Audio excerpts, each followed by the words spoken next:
Hi folks, here we are, Tuesday, September 22nd. Hey, our budget day in Canada is tomorrow. We're waiting for that. See what our illustrious Prime Minister has to sort of offer us. Yesterday I posted a link, one of James Corbett's videos. It's been up for a while, still hanging in there, so I'll post it again in case you didn't see it yesterday. And it sort of relates to the numbers coming out of Britain right now. They say it's all based on science. Now, I'm not a scientist, so with all respect to scientists everywhere, it's just not making sense. Some of their arguments are similar to the arguments proposed by people who are trying to convince you that the earth is flat. It makes sense to them, but it's just not making sense, you know what I mean?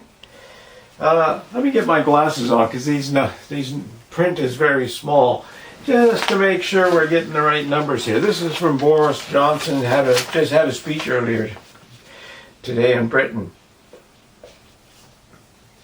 And they have some new rules.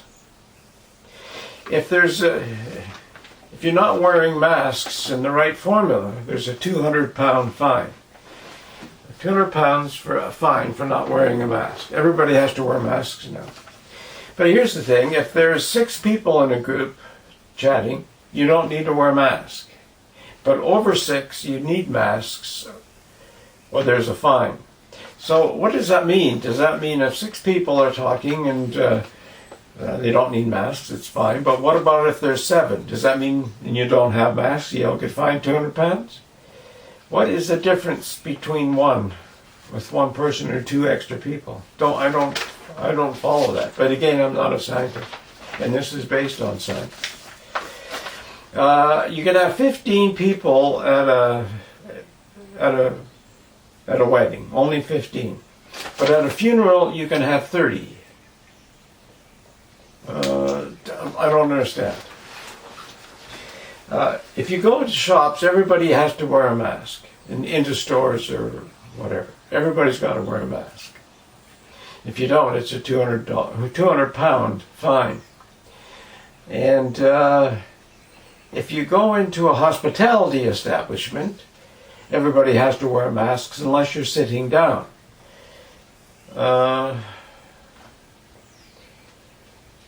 Do you understand? I'm not a scientist, but I'm not getting this.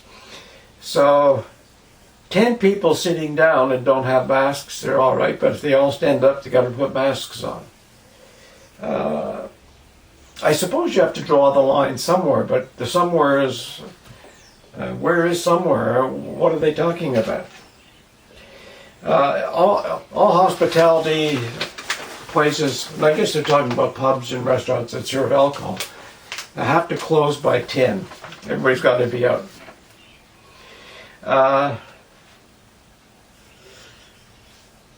I guess maybe everybody gets drunk after 10, but before 10 nobody gets drunk. I don't know. There's some other stuff here that was interesting. Restrictions on visiting other household indoors. Everybody should work from home if they can. They're thinking of bringing legal steps for companies who don't allow their people to work at home if they can. Now you can go look at this online. You can just go look at this online, and again, stuff based on science. It's much the same here. I see these in the States. They had posted a couple of days ago. They had posted, or yesterday they had posted that the virus travels aerosoled. Today they said they took that down, but they said that was posted in error. Again, this is all based on science. And then we get to numbers, and the numbers are intriguing. When you look at and again, those numbers you can do whatever, and it's hard because we don't know who's reporting, how they're reporting, or what they're doing. In England, what did they say in the UK? They have 41,825 deaths. Total confirmed cases at the time this was printed, 403,551 total cases. 403,551 with 41,825 deaths.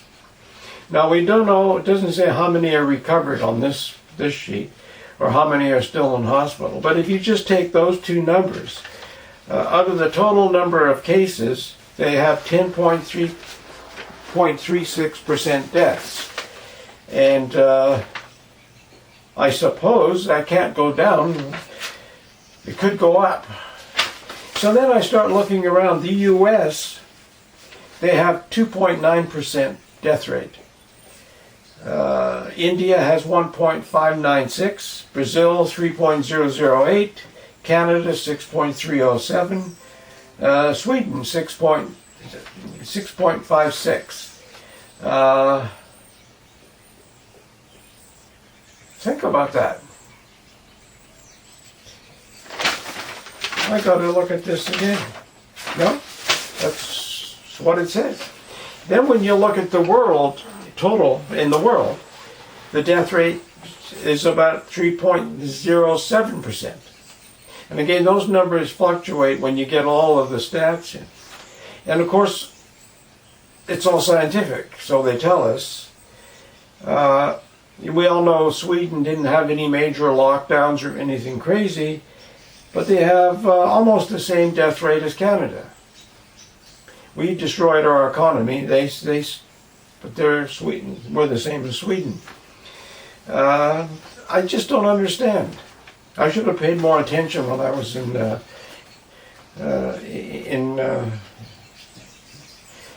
science, I suppose. But to me, these aren't really making any sense.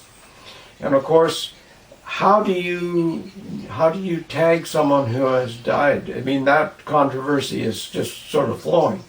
Somebody gets hit by a car. They had entertained the Wuhan waltz. They died from the waltz, so to speak. It's interesting.